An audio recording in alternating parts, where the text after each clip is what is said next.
人雷换身可与本体相仿，本体不死换身。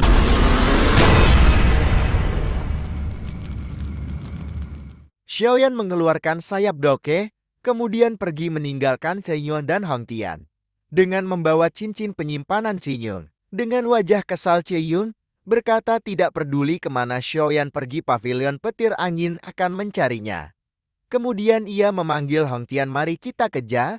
Mereka mengeluarkan doki dan mulai terbang mengejar Xiaoyan. Di sisi lain Hanshi khawatir kepada Xiaoyan, karena ia telah mempermaikan dua elit dozon. Di sisi lain mereka juga kagum kepada Xiaoyan dan berkata, anak ini bukan anak sembarangan, di kemudian hari ia pasti akan berhasil. Berpindah ke Cengyun dan Hongtian, mereka bekerja sama mencari jejak spiritual cincin yang dibawa Xiaoyan. Saya tidak akan memaafkan dia karena telah membunuh banyak orang dari klan Hom dan juga anakku, kata Hongtian. Lalu Cengyun terkejut gawat Xiaoyan telah menghilangkan jejak spiritual yang ia tinggalkan di cincin, dan ia telah melaporkan jurus 3000 petir kepada pavilion petir angin. Pavilion petir angin pasti tidak diam saja mengetahui teknik rahasianya dipelajari oleh orang luar. Xiaoyan di sebuah gunung berbatu dengan api gioknya berusaha untuk membuka isi dalam cincin penyimpanan. Dengan fokus Xiaoyan terus berusaha, hingga akhirnya cincin itu memperlihatkan beberapa barang penyimpanan. Namun ia sepertinya tertarik kepada salah satu gulungan. Xiaoyan meraihnya. Ia penasaran, sepertinya ini teknik berhubungan dengan teknik petir. Pantas saja Cengyun sangat marah. Untuk berjaga-jaga ia melemparkan teknik itu kepada boneka setan bumi. Ketika gulungan itu terbuka, badai kilatan petir menyambar boneka setan bumi. Bahkan boneka itu terlempar menghantam gunung batu. Gulungan itu terus mengeluarkan kilatan petir ke segala arah. Dengan refleks Xiaoyan mengeluarkan sebuah perisai dari api giok untuk melindunginya. Setelah badai petir berhenti, Xiaoyan mengambil gulungan. Gulungan itu adalah tubuh ilusi 3000 petir. Kemudian muncul sebuah avatar yang menjelaskan tentang teknik ilusi 3000 petir. Bahwa teknik tersebut yaitu teknik yang bisa membuat sebuah klon yang memiliki kekuatan setara dengan tubuh asli. Sedangkan jika tubuh asli tidak mati, maka tubuh ilusi tidak akan musnah. Dan untuk melatihnya perlu mempelajari 3000 langkah petir tingkat tinggi terlebih dahulu.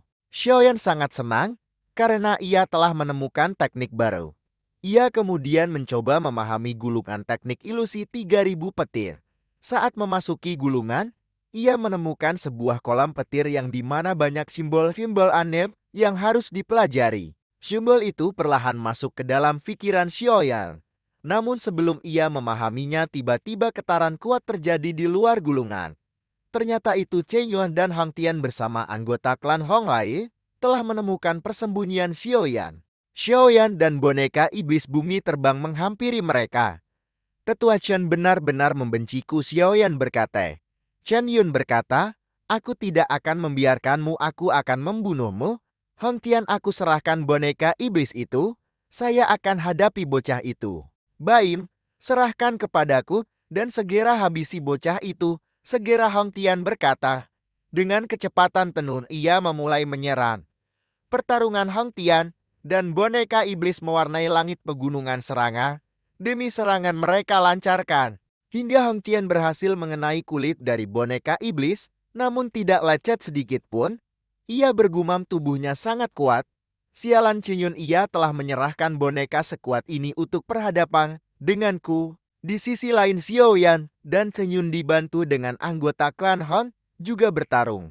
Saat anggota klan Hon akan mengepung Xiaoyan dikelilingi doki api agun di sekelilingnya, kemudian Xiaoyan menghempaskan semua anggota klan hingga terlempar jauh. Mereka terkejut, kekuatan Dozong bintang 7 puncak, bagaimana bisa dia bisa sekuat ini dengan beberapa waktu, teknik gila macam apa yang dapat meningkatkan seorang doang ke Dozong secepat ini. Kekuatan itu muncul karena kekuatan spiritual Tianhuo. Dengan wajah ketakutan Cengyun berkata, elit Dozong 7 puncak, dan Hongtian juga terkejut fluktuasi energi yang mengerikan. Di sisi lain Han Yue, Han Sue dan kakaknya menyusul untuk membantu. Setelah melihat peningkatan kekuatan Xiaoyan, mereka lega.